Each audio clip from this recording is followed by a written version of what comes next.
Hi everybody, Laura here. So glad you're joining me today. I'm excited to be a part of the Love Blog Hop with Simon Says Stamp, along with several other very talented designers. I have a couple of projects I'm going to share with you using some of the new release.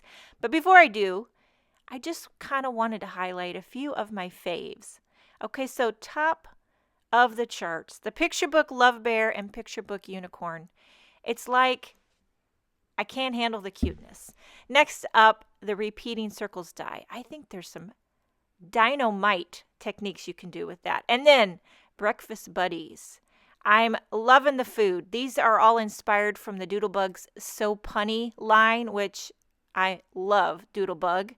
And then there is this Take Care. I'm going to be using this die in one of my projects today. And then, oh goodness gracious, this background cling, the Cosmos background cling. I think you could do lots of fun things with that, whether you color with Copics, color pencil, watercolor, emboss, resist, and then the clouds with the smiley face. But today, I'm showcasing the streaming heart die. So I've seen a few projects already done with this, but I want to just kind of give my take on it. And that usually involves ink blending. So I'm just loosely tracing that heart, and I'm making a few tick marks. That's going to show me where the beginning of those rays, if you will, begin. I want to do a bit of a gradient blend. So where the rays begin, I want it to be darkest, and then I'm going to fade it out to lightest. So I'm starting with Candied Apple, kind of going in a circular motion. I want that to be really dark. Then I'll fade that into Spice Marmalade.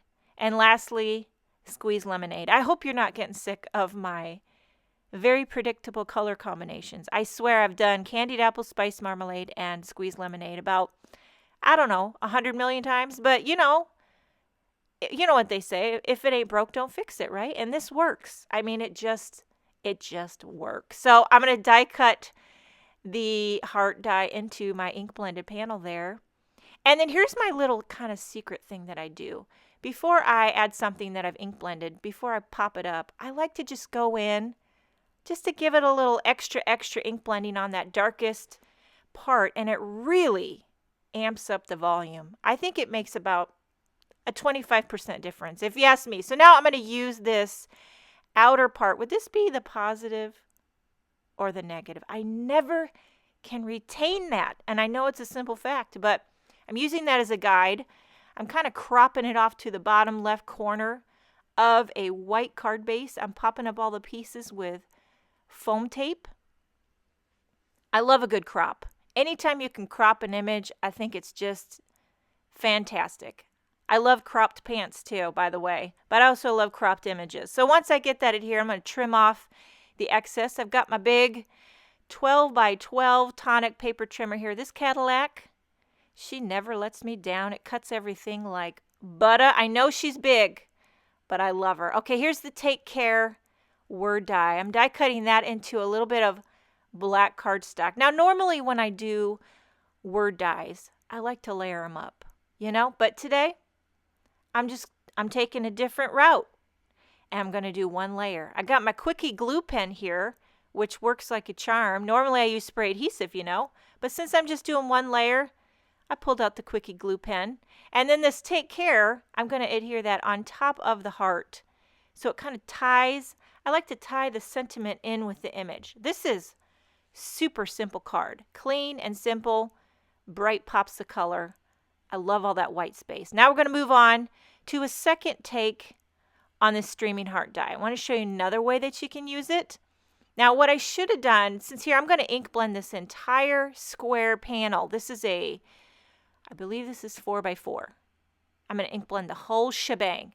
I should have done this to begin with, because then you could get two, you get the positive part you can use, and then the negative part you can use. But I wasn't thinking ahead. Like I've said before, I'm not a very good think-aheader.